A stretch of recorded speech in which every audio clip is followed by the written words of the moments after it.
So now we're reviewing episode 6, but that was it was insanely hard to watch. Oh my gosh! You think Donnie? How could things get worse? How could things possibly get worse? And he does it. That every fucking episode, something happens. The amount of secondhand embarrassment, the rawness, and the writing and things that happen, like, it got to be grounded in reality because fuck, Jesus Christ. Where do I even start? First off, he tries to frame Martha because Martha is contacting his parents. He's like, you know what? I'm gonna go to her. I'm gonna tell her to do this, do that, and it's gonna make it so that she gets arrested. Doesn't work in his favor because Martha records every conversation. She has evidence that he says it, that he's engaging with her, and it doesn't help his case at all. Leave this woman alone, right? And then finally, she gets to the bar and she hits him upside the head because, egging him on. And I'm thinking like, okay, this is cause for her to finally be done with. And then he doesn't even admit that because like people at the bar is like, hey, don't do that. We'll keep her away and stuff like that. But they're not really his fucking friends. Like, I don't know how many times I got to tell you this, when I'm telling you, if you don't take nothing else from this review, your coworkers are not your fucking friends. They're not your friends. They're not your friends. Yes, because he's like, they're telling him like, okay, if you do this, we didn't have a manager that all these things are going to happen, so don't do this. And I'm like, oh my gosh. So I get that he wants to have his job and whatnot, but she's fucking bludgeoning you. Like, he's bleeding from the side of his face, has glass in his face and everything. And, yeah. And then, of course, the ending. The ending is like, like, I get, he told the truth. He needed to tell the truth. He mentioned the writer. He mentioned Martha. He mentioned his sexuality. He put it all out there. And it's special. It kind of reminds me of my own experience. I went to this poetry slam. And I did very good. I did my poetry slam. And then someone got on stage. They didn't rhyme. They didn't do none of that. But they detailed an experience of them being raped. And it's like, for the audience, it's like, it puts them in a weird place. Because it's like, you don't know how to respond to that. Because it's essentially, like, what happened to him and what happened to, like, the woman in the story that I'm explaining, it's very sad. You want to be able to comfort that person, but right there in the moment, you're kind of forced to just sit with that little bit of awkwardness and that uneasiness and that uncomfortableness. So, like, when she told that story on stage, not that you have to necessarily rhyme with every poem or anything, but just vividly told it in detail. It was like, it was intense. And then the same thing with this. Like, he told his story, he told his truth, and it kind of subverts expectations because, like, people didn't expect that, there was no punchline to this. It was just raw in reality. And regardless of what a comedy show is, I appreciate that he was just able to get his shit off.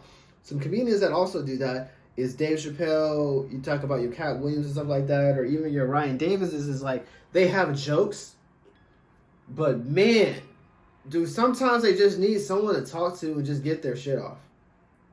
And I think that's most important, more than anything else at the end of the day. But man, it's fucked. I don't know where you go from here. Where do you go from? We got one more episode, and I'm pretty sure they'll wrap everything, put a ribbon on it, and they show some real footage in contrast to like the show and everything else and who these people actually look like. And granted, I didn't see the full last episode. I'm about to see it now. But man, it's been a crazy journey. I don't even know what to say. Definitely, what I will tell you, I know I did say, like, the one thing, if you take nothing else in this review, is like, definitely hear people when they're going through different things and try to be a support. Don't try to rush over them. Don't try to talk over them like, you should do this, you should do that.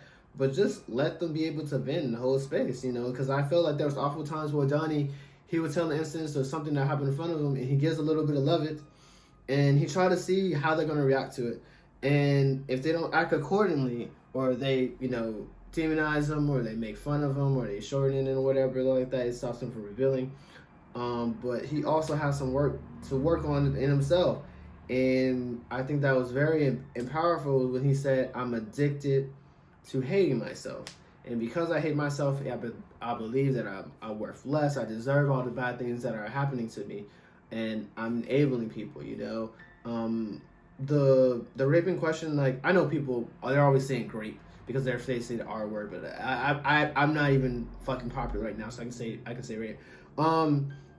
The sexual assault that happened isn't his fault.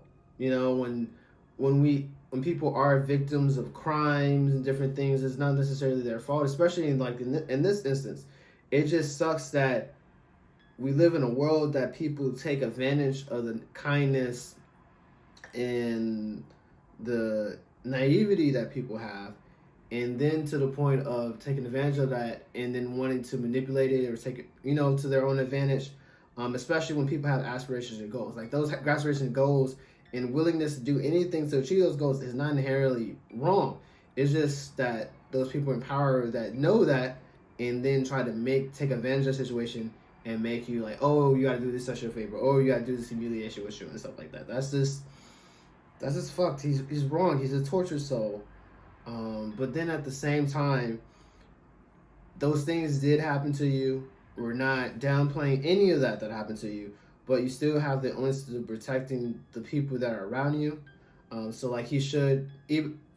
I know it's very hard to say. It's very hard to say. Like this, despite the things that have happened to me, things that happened to you, we still have the onus to show up for others. And if we know that we're not incapable of doing so, let that person go. Right. So like there are often examples in the show, even in the last episode where Terry was harmed and he put Terry at risk. And if you can't be man up to step up to rise to the occasion to defend her, especially these people that you care about, then let them be. Disconnect from them, in a sense. I know you don't want to disconnect from people, especially when you're going through whatnot. But if you're putting them in further danger, you know, don't do that. Don't do that. But again, complex emotions about this guy because like every episode is something different. It's very scary. It's very uneasy. That episode was very uncomfortable to watch. I got up from my seat multiple times like, oh my gosh, what is he saying? What's going on? I want to scream, but yeah. Like the video, comment down below. What are your thoughts on the episode? Is what I'm saying making any sense? Do you also feel a sense of secondhand embarrassment? Do you feel a sense of sorry? Do you feel like Donnie just needs a fucking hug after everything that's going on? And if you like the video, subscribe. All the episodes reviews are on this website. So yeah. Until next time, Jaritos on me. Ciao.